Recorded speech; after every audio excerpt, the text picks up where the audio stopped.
नमस्कार दोस्तों, हम पढ़ रहे थे काल और काल में हमने वर्तमान काल के बारे में चर्चा कर ली है। अब हम जिस काल की चर्चा करेंगे दोस्तों वह भूतकाल। भूतकाल की परिभाषा की बात करें दोस्तों, हम कह सकते हैं क्रिया का वह रूप जिससे बीते हुए समय का पता चले, बीते हुए समय का बोध हो, वहां जो काल होता है वह भूतकाल होता है। दोस्तों वर्तमान काल में हमने जिस प्रकार से भेद किए थे उसी तरह से भूतकाल के भी अनेक भेद होते हैं। तो भूतकाल के दोस्तों भेद हम जो अध्ययन करेंगे वो 6 भेद है। कितने? 6 भेदों के बारे में अध्ययन करेंगे दोस्तों। उनमें से पहला है सामान्य भूतकाल। दोस्तों सामान्य भूतकाल में क्या होता है कि कार्य भूतकाल में हुआ हो ये तो हमें पता चलता है, लेकिन यह पता नहीं चले कि उस काम को किए हुए कितना समय हो गया हो। यानी अभी हुआ है, 2 घंटे पहले हुआ है, 4 घंटे पहले हुआ है, यह पता नहीं चलता। इतना ही पता चलता है कि कार्य संपन्न हो चुका है बीते हुए समय में। तो दोस्तों अगर कोई सामान्य भूतकाल वाक्य है तो हम उसकी पहचान किस प्रकार से कर सकते हैं? दोस्तों इसकी पहचान हम करेंगे। पहचान करने के दोस्तों एक तो तरीका ही है कि जो धातु है, धातु के अंत में दोस्तों या तो होगा बड़ी, या होगा दोस्तों ए, या तो होगी बड़ी, या होगा ए, या होगा आ ए ई। अगर ये वाक्य के अंत में, धातु के अंत में, धातु यानी जिससे क्रिया बनती है, इन धातु के अंत में ई जुड़ करके क्रिया बनी हो, ए जुड़ करके क्रिया बनी हो, आ जुड़ करके क्रिया बनी हो, यानी ये मात्राएं हो, ई ए आ की मात्रा होती है। दूसरी पहचान दोस्तों हम इस प्रकार से कर सकते हैं, जब वाक्य की समाप्ति हो, क्रिया की समाप्ति हो, वो या ई और ए से होती है। यानी क्रिया की समाप्ति या से होगी, ई से होगी, या ए से होगी। जहां इस प्रकार का वाक्य हो, यानी क्रिया के धातु में ई ए आ हो, या क्रिया की समाप्ति या ई और ए से हो, वहां हम कह सकते हैं कि सामान्य भूतकाल है। जैसे दोस्तों हम बात करें उदाहरणों की। दोस्तों पहला उदाहरण है जैसे राधा ने कथा सुनाई। दूसरा दोस्तों जैसे पवन ने मैदान में कुत्ता देखा। तीसरा ले सकते हैं दोस्तों राम विद्यालय गया। और उदाहरण की बात करें दोस्तों, लड़के खेलने चले गए। अब देखो मित्रों पहला वाक्य है, इस वाक्य में तो सुन धातु में ये ई अंत में है, इसमें आ अंत में है, इसमें या अंत में नहीं, क्रिया की समाप्ति या से हो रही है, आ अंत में है, ई अंत में है। यानी इस प्रकार के वाक्य की अंतिम जो मात्राएं हो या हो, वहां जो काल होगा वो सामान्य भूतकाल होगा। राधा ने कथा सुनाई, इसमें क्या है? अंत में ई है। पवन ने मैदान में कुत्ता देखा, अंत में क्या है? आ है। राम विद्यालय गया दोस्तों, अंत में क्या है? आ है। बच्चे खेलने चले गए, अंत में क्या है? ए है। इस प्रकार के वाक्य सामान्य भूतकाल में आते हैं दोस्तों। दोस्तों ध्यान रखो, इसमें सामान्य भूतकाल में क्रिया की समाप्ति या ए से होगी, या क्रिया का जो धातु है उसमें जो मात्रा है वो आ की होगी, ई की होगी या ए की होगी। दोस्तों दूसरा भेद भूतकाल का है, उसको हम पढ़ते हैं, वो है आसन्न भूतकाल। दोस्तों आसन्न भूत, आसन का अर्थ होता है निकट समय में किसी काम का होना। देखो अगर इसकी परिभाषा की बात अगर दोस्तों करें तो हम कह सकते हैं क्रिया का वह रूप जिससे यह पता चले कि कार्य बीते हुए समय में हुआ हो और तथा कार्य पूर्ण हुए अधिक समय नहीं हुआ, यानी निकट समय में कार्य पूरा हो, यानी अभी अभी कार्य समाप्त हुआ हो, यानी कार्य तो समाप्त हो गया लेकिन उसका प्रभाव है वह आसन्न भूतकाल होता है। दोस्तों अगर इस काल के जो वाक्य होते हैं उसकी पहचान कैसे कर सकते हैं दोस्तों? पहचान करने के लिए हमें क्या देखना है, क्रिया के अंत में क्या जुड़ा होता है, मात्रा किसकी होगी, है ना। तो क्रिया है वो धातु से बनती है और धातु के अंत में या है, आ है, ई है, ए है जुड़े होंगे। या है, ई है, ए है।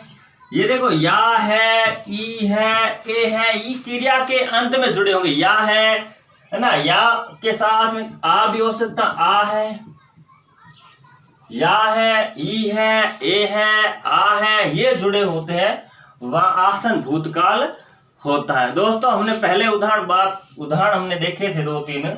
हमने कहा था कि राधा ने कथा सुनाई, तो ई था उसके अंत में, तो सामान्य भूतकाल का था।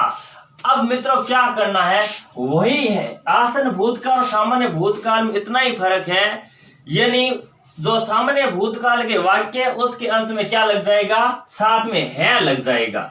जहां है लग जाए वो आसन्न भूत में हो जाएगा। जैसे हमने पढ़ा था राम विद्यालय गया। दोस्तों राम विद्यालय गया यहां तक वाक्य है तो ये सामान्य भूतकाल का होगा। और इस वाक्य में हम लिख दें गया है, तो ये गया है अभी अभी गया है, निकट समय में गया है, तो ये दोस्तों किस में आ जाएगा, आसन्न भूतकाल का वाक्य हो जाएगा। जैसे राधा ने कथा सुनाई, राधा ने कथा सुनाई, अगर इतना वाक्य हो तो ये होगा सामान्य भूतकाल का। और राधा ने कथा सुनाई, इसमें सिर्फ है और लगाओगे, है ना, ई है, या है, ई है लगते ही सामान्य भूतकाल का वाक्य है वो आसन्न भूतकाल में चला जाएगा। देखो एक उदाहरण हमने और लिया था,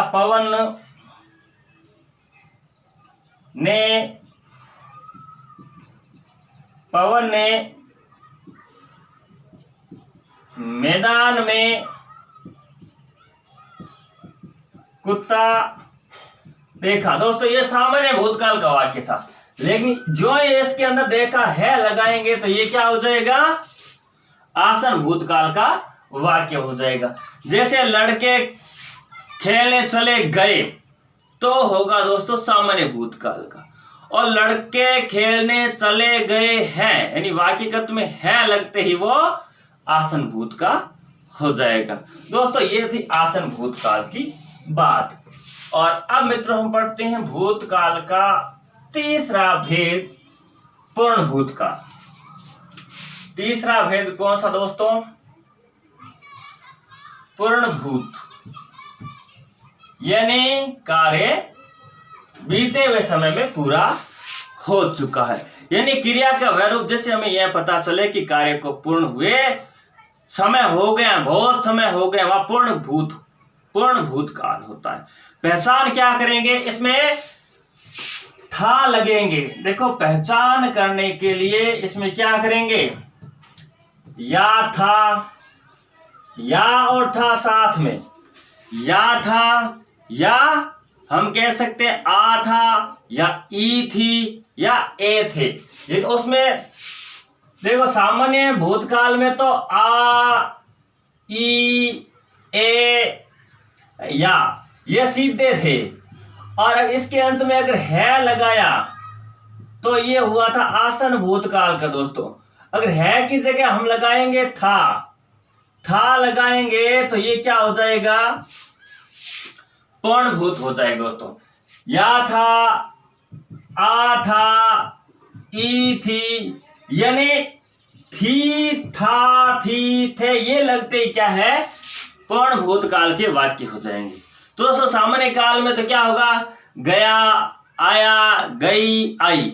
सामान्य भूत, गई है, आई है, गए हैं, आए हैं। आसन भूतकाल, गई थी, गए थे, आए थे, ये हो जाएगा पूर्ण भूतकाल। जैसे उदाहरण हम वही ले लेते हैं, राम विद्यालय गया था, दोस्तों आ था ना। राधा ने कथा सुनाई थी, ई थी। लड़के खेलने गए थे, है ना। पवन ने मैदान में कुत्ता देखा था, यानी था, ये आएंगे, वहां क्या होगा दोस्तों, पूर्ण भूतकाल का वाक्य हो जाएगा। तो दोस्तों हमें थोड़ी सी आपको ध्यान रखना है, वाक्य के अंत में अगर सीधा आ, ई, ए, या है तो ये सामान्य भूत होगा, आ, आई है, आया है, ये हो जाएगा आसन भूत का, और था होगा तो पूर्ण भूतकाल का वाक्य हो जाएगा। दोस्तों भूतकाल का अगला भेद है हमारा, वो है अपूर्ण भूतकाल। दोस्तों अपूर्ण भूतकाल में क्या होता है, क्रिया तो भूतकाल में प्रारंभ हो ही जाती है, लेकिन क्रिया समाप्त नहीं होती है, वह अपूर्ण भूतकाल होता है। अपूर्ण भूतकाल की पहचान आप कर सकते हो, वाक्य के अंत में पहचान करने का तरीका है कि अंत में रहा था, रही थी, रहे थे, ये जहां आए वहां क्या है, अपूर्ण भूतकाल होगा। दोस्तों अपूर्ण भूतकाल में अगर उदाहरण की बात करें, जैसे राम विद्यालय जा रहा था, यानी राम विद्यालय जा रहा था, यानी हमने देखा तब राम विद्यालय जा रहा था, वो घर पहुंचा है या नहीं पहुंचा इसकी कोई गारंटी नहीं, यानी जा रहा था। राधा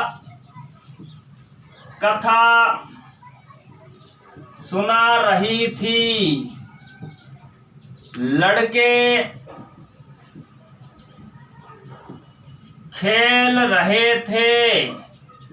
दोस्तों इस प्रकार जहां रहा था, रही थी, रहे थे, है ना, आए वहां क्या होगा, अपूर्ण भूतकाल होगा दोस्तों। अब भूतकाल के दोस्तों अगले भेद की बात करते हैं, संदिग्ध भूतकाल।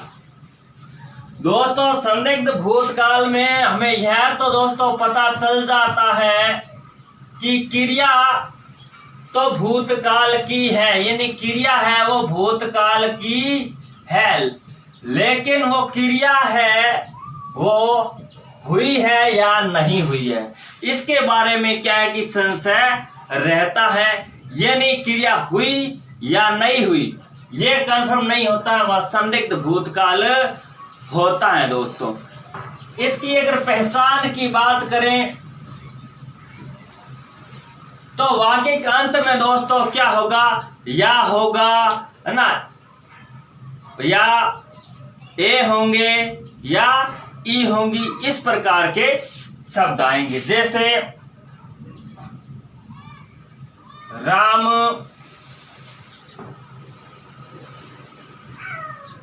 विद्यालय गया होगा। दोस्तों या होगा, गया होगा, गया है या नहीं ये कंफर्म नहीं है, लेकिन गया होगा, यानी या होगा, या होगा। जैसे दूसरा उदाहरण हमने लेते हैं, राधा ने कथा सुनाई होगी, दोस्तों सुनाई होगी यानी सुनाई है या नहीं ये कन्फर्म नहीं। अगर हुई सुनाई है तो पक्का ही ये भूतकाल में होगा, ई होगी, सुनाई होगी। बच्चे खेलने के लिए गए होंगे, ए होंगे, है ना, ए होंगे, ई होंगी, ई होगी, या होगा। इस प्रकार के जहाँ आए वह संदिग्ध भूतकाल होता है दोस्तों। अब दोस्तों अंतिम जो भूतकाल का भेद है हेतु हेतु मद भूतकाल। दोस्तों कौन सा? हेतु हेतु मद भूतकाल। दोस्तों हेतु का अर्थ होता है कारण, यानी दोस्तों इसमें दो वाक्य होंगे, यानी दो क्रियाएं होगी। एक क्रिया क्या है, एक क्रिया का जो होना है वो दूसरी क्रिया पर निर्भर करता है, दूसरी क्रिया पर निर्भर होगा। यानी एक क्रिया तभी होती है हुई जब दूसरी क्रिया, जैसे पहचान की बात करें दोस्तों इसमें, तो एक तो दोस्तों इसमें शर्त होती है, एक क्या होती है, शर्त होती है। दूसरा देखो, है ना, होता तो, है ना, होता तो, है ना, जैसे होते तो ये जरूर आएंगे। जैसे वर्षा होते तो फसल अच्छी होती। दोस्तों यहाँ वर्षा होती तो फसल अच्छी होती। दोस्तों यहाँ फसल अच्छा होने के लिए शर्त है क्या, वर्षा का होना। अगर वर्षा नहीं है तो फसल अच्छी नहीं होगी। जैसे उदाहरण वह आता तो मैं चलता। दोस्तों मैं कब चलता, शर्त है कि वह आता तो मैं चलता। दोस्तों यहाँ जहाँ शर्त हो वहाँ हेतु हेतुबंध भूतकाल होता है। दोस्तों ये हुई भूतकाल की बात। दोस्तों अब हम पढ़ेंगे भविष्यत काल का तीसरा रूप है भविष्यत काल। दोस्तों भविष्यत काल की परिभाषा की बात करें दोस्तों हम कह सकते हैं क्रिया का वह रूप जो आने वाले समय में किसी कार्य के होने का बोध करवाए, वह भविष्यत काल होता है। भविष्यत काल के दोस्तों तीन भेद करती है। एक दोस्तों होता है सामान्य भविष्यत काल। दोस्तों दूसरा भेद हम करते हैं संभाव्य भविष्यत काल। और तीसरा भेद दोस्तों हम करते हैं हेतु मद भविष्यत काल। दोस्तों बात करें सामान्य भविष्यत काल की, तो दोस्तों सामान्य भविष्यत काल का कोई वाक्य उसकी पहचान अगर करनी हो तो वाक्य के अंत में क्या होगा, एगा, एगी, है ना, एंगे, एगा, एगी, एंगे जहां आए वहां सामान्य भविष्यत काल होगा। जैसे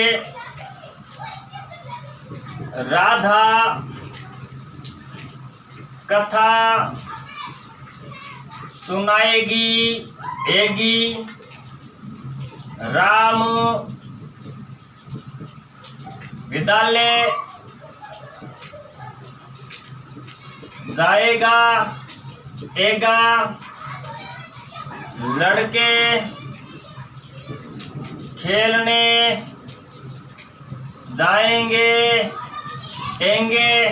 दोस्तों जहाँ एंगे, एगा, एगी वाक्य के अंत में आए यानी क्रिया के साथ ये जुड़ करके आए वह सामान्य भविष्यत काल होता है। उदाहरण की बात करें राधा कथा सुनाएगी, अंत में क्या रहा दोस्तों, एगी, राम विद्यालय जाएगा, इसमें क्या आ रहा है दोस्तों, एगा। लड़के खेलने जाएंगे दोस्तों, क्या आ रहा है, एगा। तो दोस्तों हम कह सकते हैं कि सामान्य भविष्यकाल वह होता है, अगर परिभाषा की बात करें हम कह सकते हैं क्रिया का वह रूप जिससे किसी कार्य का भविष्य में होना बोध हो, और लेकिन इसके साथ सामान्य रूप से होने का पता चले, वह सामान्य भविष्यकाल होता है दोस्तों। दूसरा है संभाव्य भविष्यकाल। दोस्तों संभाव्य भविष्यकाल में देखो क्रिया तो भविष्य की होगी, लेकिन उसमें क्या है कि कार्य होने की संभावना होगी, ऐसा हो सकता है, शायद ऐसा हो जाए। तो दोस्तों अगर इसके पहचान की बात करें तो दोस्तों इसके साथ या तो जुड़ा होता है संभवत्या, या दोस्तों इसमें जुड़ा होता है शायद, या संभवतः जुड़ा होगा, या दोस्तों शायद जुड़ा होगा। और इसके साथ साथ हम ये कह सकते हैं कि जो संभाव्य वर्तमान काल होगा, संभाव्य भविष्य काल होगा, उस काल के वाक्य में क्रिया की जो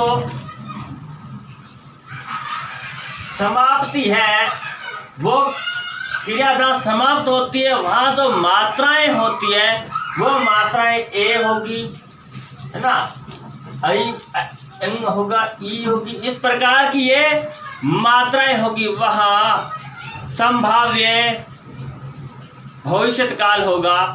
जैसे दोस्तों उदाहरण हम लेते हैं, हो सकता है राधा कथा सुनाए, हो सकता है राधा कथा सुनाई। दोस्तों अंत में क्या आ रहा है, ए आ रहा है, ए आ रहा है, जहां ए आएगा वहां संभाव्य भविष्य काल होगा, और एक हो सकता है ये जुड़ा हुआ। और हम कह सकते शायद, शायद पिताजी आए, तो एक तो शायद होगा, दूसरा आ ए जुड़ा होगा। संभवतः राम विद्यालय जाए, संभवतः राम विद्यालय, यहाँ अगर यहाँ इस वाक्य में अगर पीछे अगर आगे जोड़ दे, संभवतः राम विद्यालय जाए, तो ये वाक्य किसका बन जाएगा, संभाव्य भविष्य काल का वाक्य बन जाएगा दोस्तों। तो हमें क्या ध्यान रखना संभाव्य में, एक तो दोस्तों हमें ये ध्यान रखना है, इसमें संभाव, शायद, संभवतया, हो सकता है, इस प्रकार के शब्दों का प्रयोग होगा। इसके साथ साथ क्रिया की जहाँ समाप्ति होगी वह ए, ई, है ना, ए से होगी दोस्तों, ई से तो बहुत कम होते हैं, ये अपवाद आप कह सकते हैं। अगला दोस्तों है हेतु, हेतु मध्य भविष्य काल। दोस्तों क्रिया का वह रूप जिससे किसी क्रिया का भविष्य में कोई क्रिया होने वाली हो, लेकिन वहां पर भी क्या है कि शर्त हो कि एक क्रिया तभी होगी जब पहले वाली क्रिया होगी, यानी इस पे भी एक क्या होगी, शर्त होगी दोस्तों, क्या होगी, शर्त होगी। यानी और जैसे मैं पढ़ूंगा तो सफल हो जाऊंगा। दोस्तों मैं सफल तभी होऊंगा जब मैं क्या करूंगा, पढ़ूंगा। अगर पढ़ूंगा नहीं तो सफल नहीं हो, है ना, सफल नहीं होगा, सीधी सी बात है। यानी ये क्रिया कब होगी, जब ये क्रिया हो जाएगी। तो इस क्रिया का होना इस क्रिया पर निर्भर है दोस्तों। जैसे अधिक वर्षा अच्छी होगी तो फसल अच्छी हो जाएगी। अब फसल अच्छी कब होगी दोस्तों, जब वर्षा अच्छी होगी। यानी हम कह सकते हैं यदि वर्षा अच्छी होगी तो फसल अच्छी होगी। अब दोस्तों यहाँ फसल के अच्छे होने का निर्भर किस पर है, वर्षा पर, यानी फसल कब होगी, जब वर्षा होगी, यानी पहला काम होना जरूरी, ये शर्त होगी इसमें। यानी जैसे हम कह सकते हैं यदि तुम आओगे तो मैं चलूंगा, शर्त मेरी चलने की, अगर तुम आओगे तो ही चलूंगा, अन्यथा मैं चलने वाला नहीं हूं। तो देखो इसमें अंत में देखो क्या हो, गी गा, दो क्रियाएं होगी, देखो दोनों में अंत में गी होगी, है ना। यदि वर्षा अच्छी होगी तो होगी, है ना। आप आओगे, है ना, गे गी गा, ये होगी दोनों क्रियाओं में, है ना। अच्छी होगी तो फसल अच्छी होगी, है ना। मैं पढ़ूंगा, जाऊंगा, अंत में गा रहा है। तुम आओगे तो मैं चलूंगा, अंत में गा रहा है दोस्तों। तो इस प्रकार ये था हमारे भविष्य काल का तीसरा भेद हेतु हेतु मध्यभूत काल। दोस्तों हमारे काल का जो टॉपिक चल रहा था वो समाप्त होता है। वीडियो अगर अच्छा लगे तो लाइक से सब्सक्राइब अवश्य करें। धन्यवाद।